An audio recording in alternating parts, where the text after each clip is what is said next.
그리고 이제 우리가 신앙과 직제 이 세계 대회 이제 그 마지막 부분까지 한번 살펴보겠습니다. 이제 에큐메니컬 운동이라고 하는 것은 이제 특별히 이제 우리 개신교 내에서 이제 여러 이제 카톨릭과 그 외에 이제 여러 종교와의 그 연합. 그러면서 이제 이 논문 그러니까 이 글의 주제는 외부로 향한 얘기가 아니라 이제 내부 이제 교회를 향한 하나의 재현, 코이노, 그러니까 에큐메니컬관적인 관점에서 이제 재현을 하는 거예요. 그래서 여기 보면은 본 항목은 교회의 증거가 전통적인 복음 전도 차원을 넘어서 인류 사회와 창조 세계의 갱신과 회복 차원으로 나가야 한다는 주장의 근거로서. 근데 예수님께서는 분명히 땅끝까지 복음을 전하라 그랬지 인류 사회와 창조 세계의 갱신과 회복을 예수님이나 사도들이 얘기하지 않았어요. 그러니까 이 사람들은 지금 복음 전도 차원을 굉장히 좀 저차원적으로 보는 거예요. 저차원. 복음 전도 차원이 저차원이 아니죠. 근데 이머징이나 이머전트에서도 마찬가지지만은 복음 전도를 굉장히 좀 낮은 단계의 마치 기독교 사역으로 알고 있어요. 그리고 더 높은 단계가 뭐였냐면 결국 전체 인류가 평화롭게 공존하고 사회를 이루는 것. 그걸 가장 고차원적인 종교의 목표로 삼고 있어요. 그게 이제 에큐메니컬 운동에 있어서 굉장히 그들이 내세우는 강력한 하나의 아젠다예요. 아젠다. 그러니까 그런 의제를 내놓음으로 말미암아 의외로 사람들이 좋아하죠. 왜냐하면 복음을 전하는 차원이라면은 일반 타 종교나 세상 사람들이 좋아할 수가 없죠. 그러나 인류 사회 창조의 창조 세계 갱신, 회복, 평화, 공존, 협력, 화해, 일치 이런 거 싫어할 타 종교인이 있어요? 세상 사람들 이런 건 좋아해요. 그러나 복음을 전하는 것 차원 가지고 얘기하면 좋아하질 않아요. 그런 거. 자, 그래서 에큐메니컬 운동은 바로 이런 그러니까 그들이 궁극적으로 바라는 건 복음을 전해서 예수님 말씀대로 땅끝까지 복음을 전해서 모든 사람이 하나님의 자녀가 되는 거는 그들에게 있어서는 그렇게 중요한 문제가 아니에요. 자, 계속해서 이제 교회는 자기 자신을 삼위일체 하나님과 전 창조 세계 코이노냐 교제 미리 맛본과 기도로 이해하는 바 이것이 성경 안에 있는 그리스도의 몸을 통해서 실현되리라고 믿는다. 그래서 우리는 교회, 인류, 우주를 총체적으로 봐야 하고 하나님 나라의 전망에서 봐야 한다. 하나님 나라는 선물이며 완전 실은 하나님의 사역에 달려있다. 그러나 교회의 구역원들은 이 세상 속에서 하나님 나라의 가치들을 실현하기 위해 하나님의 동역자다. 그러니까 이 세상 속에서 하나님 나라의 가치 실현. 우리는 이것을 결코 고지고대로 순진하게 이걸 믿으면 안 돼요. 하나님께서는 우리가 궁극적으로 하나님은 교회에 주신 사명이 이 세상의 어떤 가치를 실현하고 하나님 나라의 가치를 실현하고 하나님 나라를 세우고 이게 하나님의 궁극적인 뜻이 아니에요. 더 중요한 뜻은 뭡니까? 결국은 하나님의 백성들이 진짜 하나님의 세우신 나라에서 어때요? 영원한 생을 누리고 그곳에서 하나님의 영광을 드러내고 그걸 누리고 그게 가장 사실은 중요한 것입니다. 다음 이제 두 번째 선교와 복음 전도에 있어서 공동 증거. 근데 여기에 있어서 이제 그 세 가지 장애가 뭐예요? 교회들 사이의 개종, 종교의 자유, 복음과 문학이죠. 자, 교회들 사이의 개종.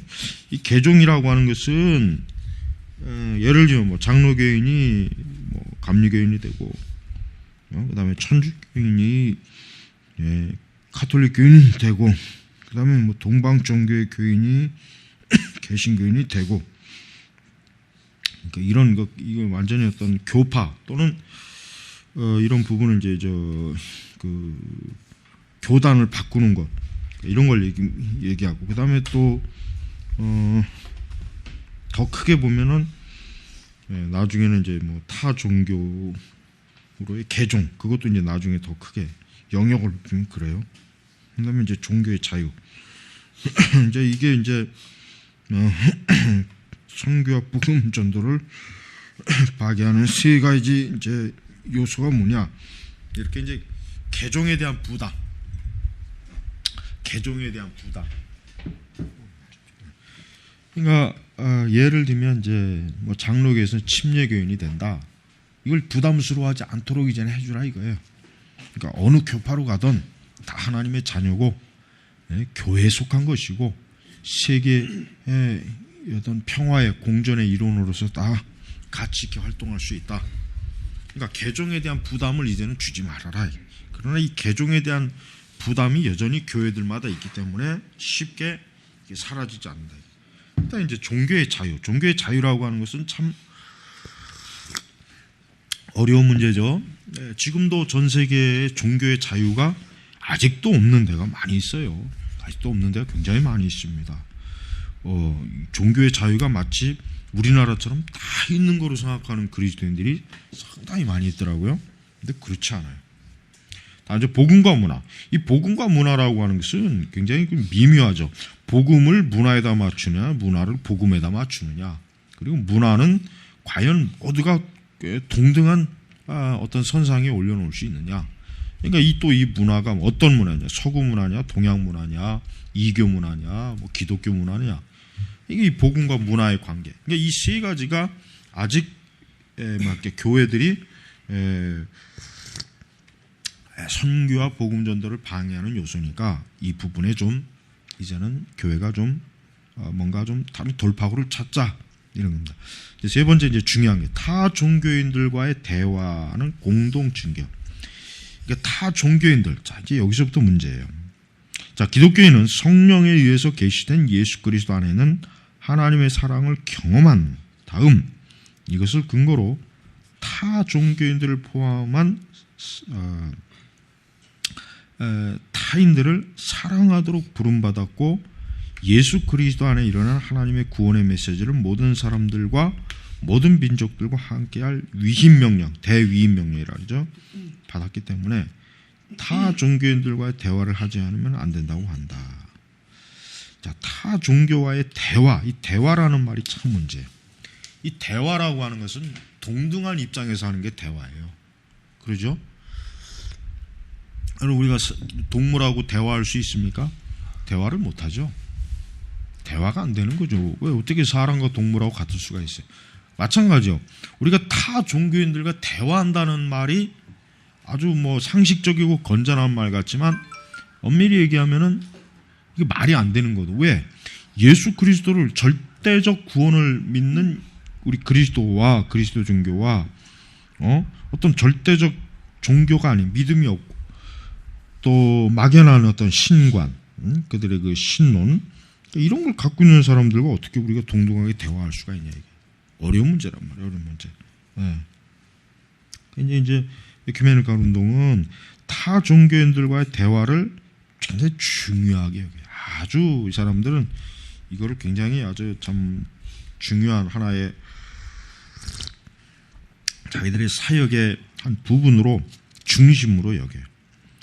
그러니까 이런 타 종교와의 그 교리 문제는 이제 우리 자신이 과연 우리가 가지고 있는 기독교의 정체성을 얼마만큼 지키고 얼마만큼 그걸 저들하게 양보하느냐 이런 면으로 지금 대화가 지금 시도되고 있습니다. 그래서 이런 타 종교와의 그 문제에 있어서 이 에큐메니컬 세력들은 과거와 같이 비판적으로 보는 것이 아니라 그것을 하나의 그 삶의 한 요소로 보고 있기 때문에 타 종교인들과의 대화에 대한 문제를 가지고 대화를 할 때 사실 대화가 잘 안 돼요. 그러니까 에큐메니컬 세력들은 타 종교인들과의 대화를 당연하게 여기고 이것을 별로 그렇게 크게 문제지 삼는 그런 일이 없어요.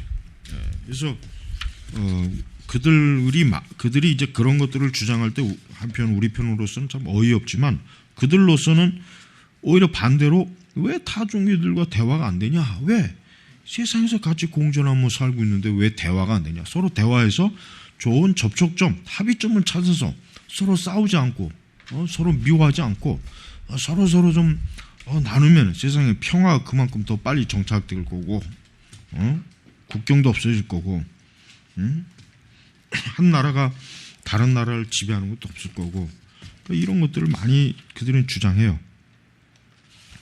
그럼 우리가 타 종교와 대화는 하나님이 금하신 것이에요. 하나님이 타 종교와 같이 대화해서 진리를 모색하라라는 말씀은 없어요. 구약 성경에 어디를 봐도 없습니다. 역시 신약 성경도 마찬가지예요. 우리는 타 종교와의 대화라고 하는 것 자체가 이거는 말이 안 되는 거고 우리의 절대적인 기독교에 대해서 주장하기 싫으면은 타 종교와의 대화도 우리는 어때요? 받아들일 수가 없는 거예요. 그러니까 이 타 종교와의 대화에 대해서 지금이야 뭐 굉장히 많이 열린 그 자세를 가지고 접근하지만 우리는 그것과는 상관없이 오히려 타 종교에 대해서 더 구별되고 구분된 그런 관계를 가져야 된다. 그것을 알아야 됩니다. 자, 그 다음에 이제 그 성례전적. 이 성례전이라고 하는 것은 에큐메니칼 운동의 굉장히 중요한 부분입니다. 왜냐하면 굳이 말로 가르치거나 설교할 필요 없이 하나의 성례적이라고 하는 의식을 통해서 우리 개신교와 천주교가 하나 될 수 있다 하는 것은 아주 듣기 좋은 말이거든요. 그리고 또 갈등도 그렇게 별로 일어날 일도 없고 그런 그 갈등의 어떤 요소가 사실은 또 그렇게 뭐 요소가 그렇게 많은 것도 아니고 해서 다른 종교와의 대화와 고백을 아주 선명하게 드러낸 사람들이 바로 이 다원주의자들. 그다음에 이제 기본적으로 타 종교를 좀 호의적으로 보는 사람들이 이런 사람들입니다. 자, 우리가 이제 타 종교에 대해서 그들의 신앙을 겸허하게 들을 필요가 없습니다. 우리가 그거를 우리 좋게 여기서는 안 돼요. 타 종교는 어디까지나 타 종교지 그게 우리 기독교가 될 일도 없고 기독교가 될 수도 없는 거예요. 그렇다면은 우리가 하나님을 경외하고 섬기는 데 있어서 타 종교의 관계는 엄격해야지 마치 타 종교를 꽤나 뭐 아주 뭐 대단하다는 식으로 그렇게 여긴다면은 그건 좀 문제가 많이 있습니다. 자, 공동 증거, 공동체적 도덕적 헌신으로서의 제자의 도. 자, 이제 본 항목은 교회란 그 본질에 있어서 JPIC 차원에서 도덕적 참여를 할 수밖에 없다. 제자도의 차원, 또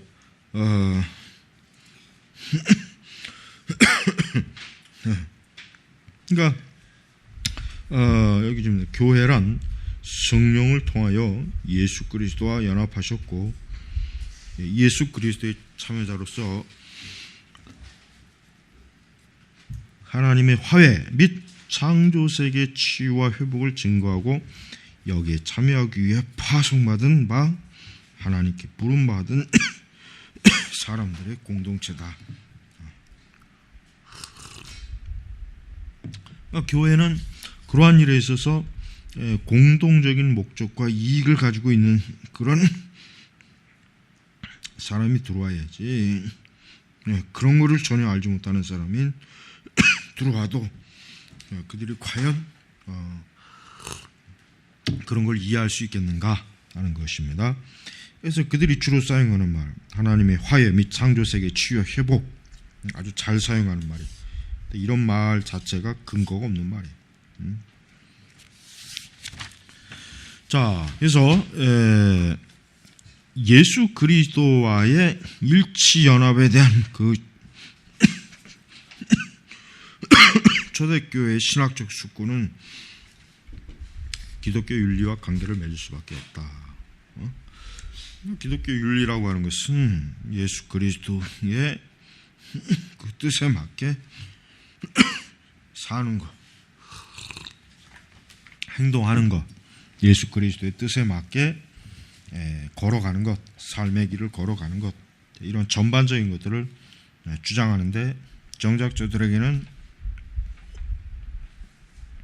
그와 같은 것들을 따라갈 만한 믿음이 없고 구원의 확신도 없고 구원의 존귀성도 알지 못하는 그런 사람들이.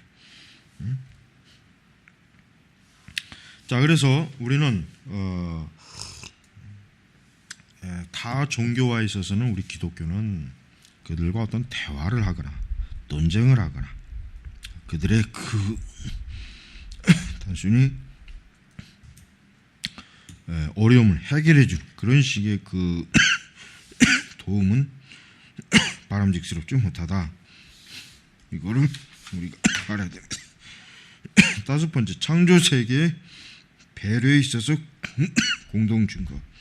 자, 본 항목은 역사 속에서 행동하시는 삼위일체 하나님께 대한 또한 모든 창조의 명령을 지탱하고 계신다. 코이노니의 논의에는 인류 공동체 실제 문제, 실존 문제, 또 실존 문제라고 할 수도 있고, 그다음에 코이노의 문제, 그다음에 인간의 반역과 죄악으로 인한 교제가 깨어나가고 이 땅에 있는 생명이 근원이 위협받는 것이다. 이런 교제가 깨어짐으로 말미암아 결국은 창조 세계 전체 지배력을 하나님께서 이루셨다. 그 다음에 더 나쁜 건 뭡니까? 이와 같은 것들을 어때요? 기독교 에큐메니칼 운동에 있어서 이러한 깨어진 연합을 다시 원래대로 회복하는 게 이게 바로 코이노니아, 에큐메니칼, 바로 두 개의 의미 이제 다 담겨 있습니다. 이제 쭉 보면 알겠지만은 근본적으로 이 에큐메니칼 운동은 하나님이 아니라 사람에게 집중된 신학이 아니라 인간학이에요. 인간. 에큐메니칼 운동은 신학이 아니에요. 인간학으로 봐야 돼. 인간학. 그래서 에큐메니칼 운동 근본적으로 사람이 뭐 하나님에게 뭘 하느냐라고 하는 건 그거는 그들에게 중요한 거예요. 자, 그러면서 이제 그들이 이제 내세우는 몇 가지가 있는데, 뭐 창조물의 선함, 하나님의 이제 창조에 대한 그 권리나 영광, 그다음에 이제 성경의 지혜 전승, 이 지혜 전승이라고, 이 전승이란 말 자체가 카톨릭의 호의적인 용어예요. 이런 말을 우리가 개신교에서 전승이란 말을 누가 씁니까? 우리는 개신교는 전승을 인정하지 않아요. 개신교 신학에서 전승을 인정하는 신학이 어디 있어요? 에큐메니칼 신학에서 인정하지. 그다음에 이제 공의에 대한 응답. 근데 얘들이 이제 공의에 대해서 얘기하면서, 우리 한국이 지난번에 그 WCC 했지만 북한의 그 기독교 탄압, 폭정, 종교의 자유가 없는 인권의 말살에 대해서 이 WCC는 어때요? 성명세 찍소리도 못했어요. 안 들어갔단 말이에요. 그걸 과연 누가 있겠어요? 뻔하지. 그 안에 있는 간첩들이 했겠죠. 안 그러겠어요? 그 안에 있는 이런 어리석은 잘못된 생각에 동조하는 아주 골수운 자들이 그 안에서 활기를 치니까 하겠죠. 그 다음에 이제 청지기. 이 청지기라고 하는 것도 하나님께 맡겨진 것을 관리하는 사람이 청지기인데, 우리 그리스도인들이 1차적으로 하나님의 자녀이지 청지기는 아니에요. 그러나 하나님의 이 청지 그 개념에서 청지의 개념이 굉장히 중요합니다. 그 청지기라고 하는 것은 이미 자기 자신을 하나님께 드린 전제 이렇게 이제 보고 있는 것이죠. 자, 우리가 이제 그 결론을 좀 보겠습니다. 이 결론이라가 이건 뭐 되지도 않는 여기 밑에 조금 남았는데, 자, 결론은 여기 보면은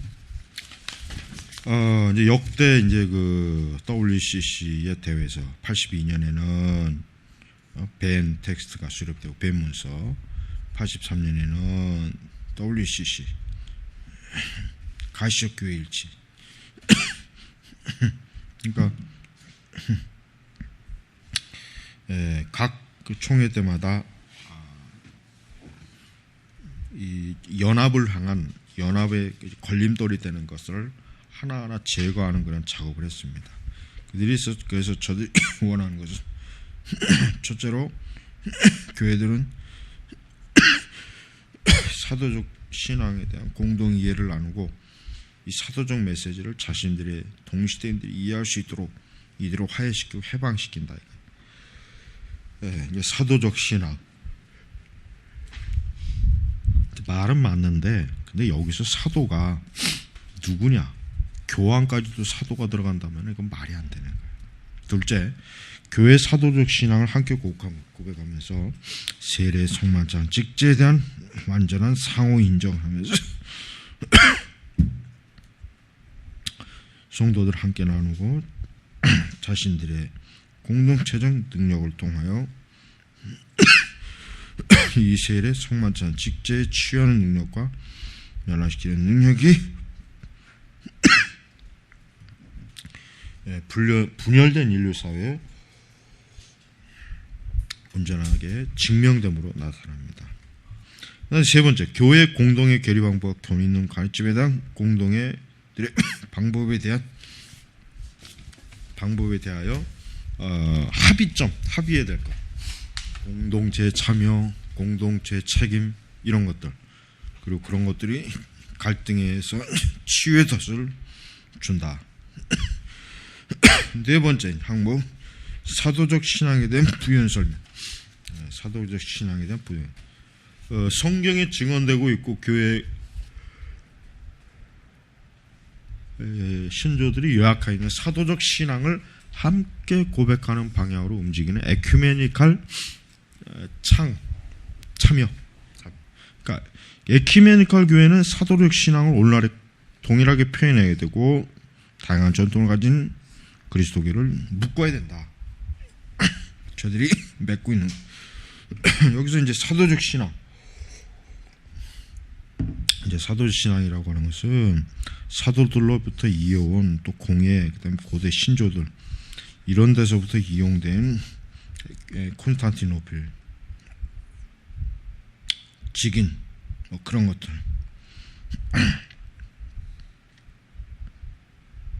근데 이런 것들이 사도적 신앙이 단절되거나 아니면은 앞서 바르게 세우는 신조들을 무너뜨리는 경우가 있어요. 지금 나는 에큐메니칼 운동 자체가 이러한 일에 큰 원인을 제공한다고 생각해요. 자, 그래서 교회들에 있어서 고대 신조들이 증거하고 있는 신앙이 고백되고 삶 속에서 체험이 되고 있다. 그러나 이 신앙이 고백되고 삶 속에 체험되는 건 문제가 아니라 이것이 정확히 무슨 뜻이냐라는 걸 알아야 돼. 그걸 알지 못하면 한낱 외우는 정도밖에 안 되는 거예요. 뱀을 공인하는 이제 밴쿠버 대회는 이제 사도적 신앙을 니케아 콘스탄티노플 신조에 나타난 삼위일체 도움으로 여긴다. 다양하게 확장됐다. 이제 이렇게 보죠. 그리고 사도적 신앙은 성경의 다양한 메시지들로 차여 있다. 이렇게 그렇게 이제 봅니다. 자, 그다음에 이제 26페이지 보면은 인류 1960년대 1968년 웁살라 대회 이래로 신앙과 직제가 교회 가시적 일치 문제 및 선교 및 인류 사회 일치와 갱신의 문제에 관련하기 시작했다. 이런 1968년도에는 옛날에 우리는 강원효 목사도 간 적이 있죠. 주로 이제 보수적인 WCC를 인정하는 보수적인 목회자들, 신자들이 많이 갔어요.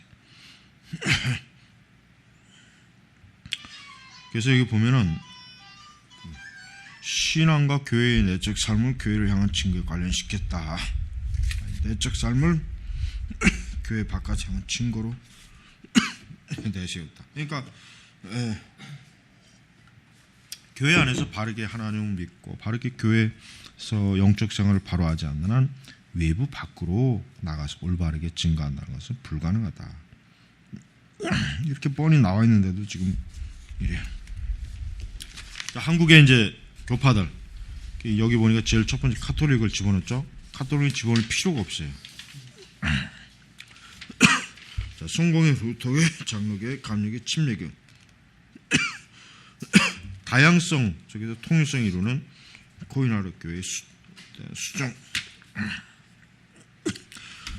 그 다음에 이런 이제 각 교파들이 하나의 신앙을 고백하고 통일된 교리를 가지고 있는 것, 이런 것들이 지금 많이 지적되고 있습니다. 이런 그 운동은 앞으로 더 많이 가면 갈수록 많이 생길 거예요. 코인원이라는 사도적 신앙을 공유하는 교파들의 코인원이가 아니라 우리는 여기서 진정한 교회적 코인원을 위한 웁살라 보편교회나 나이로비 협의회를 지닌 종교, 뉴델리에서 명시된 바 개교회 차원에 대한 가시기일치교회의 징표등을 전제하고 있다. 이제 코인원이라고 하는 게 형식적 연합은 소용이 없다. 진짜 서로 속사람, 자신의 내면을 완전히 보여줄 수 있는 정도가 되어야 된다. 자, 그 다음에 이제 신앙과 직제 차원에서 코인원이 바 우리가 논한 주제를 사도적 신앙과 고백으로 통한 일치, 사도성에 대한 인정, 신앙의 다양한 표현, 이런 돕는 구조들, 이 돕는 구조들 해야 되고, 신앙을 고백한 코인원이와 구애. 우리 한국 사회는 이미 지나간 이를 신앙 옥수를 들고 성례, 성례전, 교회 삶 속에 있는 살아있는 사도적 신앙을 지금 얘기하죠. 근데 이 콘스탄티노플을 지금 대표적인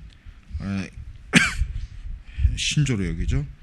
그러나 이 신조를 고백할 거리는 교회는 이미 자신의 정해진 설교 및 삶 속의 사도적 신앙을 발견함을 확인함으로써 에큐멘을 신조를 고백하는 교회들과 코인원을 가져야 한다. 네 번째, 사도성. 교회에 나오는 사도적 교회의 특성.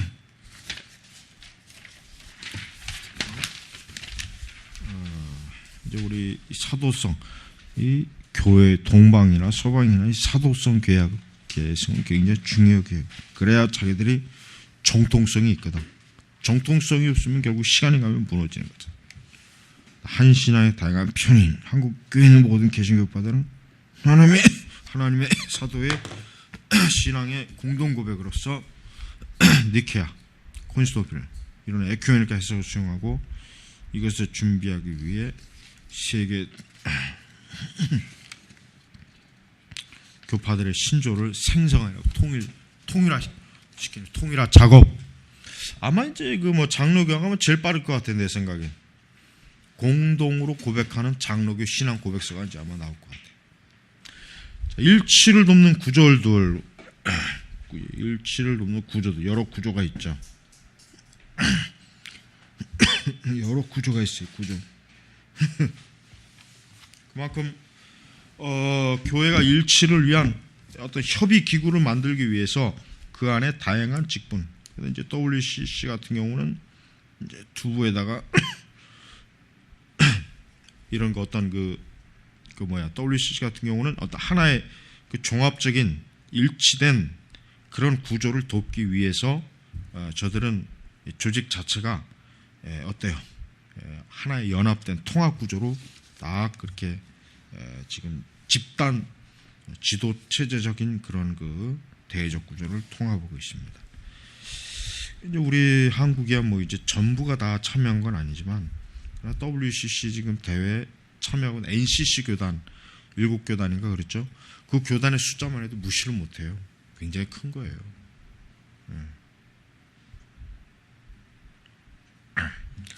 자, 이렇게 코이노니아, 교제, 증거, 삶, 신앙 이런 것들이 우리의 이제 여러 문제, 복음전도, 통일, 경제, 사회 문제, 창조, 세계 문제 등 이런 것들을 막 헤쳐나가는 하나의 중요한 것이다. 이제 이렇게 저들은 하고 있습니다. 다음 이제 뱀 이해를 통한 일치 통합. 한국교회는 뱀 텍스트에 대한 공동이해 가정부터 상호 교회 회원권, 세례 성화점이 직제를 인정하고 뱀 텍스트에 근거하여 지로서의 삶, 공동 예배로서의 그런 예배로 자주 드립니다. 신앙과 삶 차원의 코이노니아가 먼저 있으면 증거 차원의 코이노니아를 추구하게 됩니다. 과연 신앙과 삶이 먼저일까요? 이건 후자예요. 후자. 거꾸로 말합니다.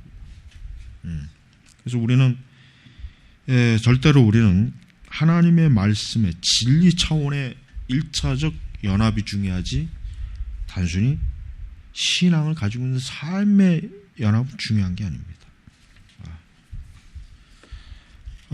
자, 프로 니케아 콘스탄티노플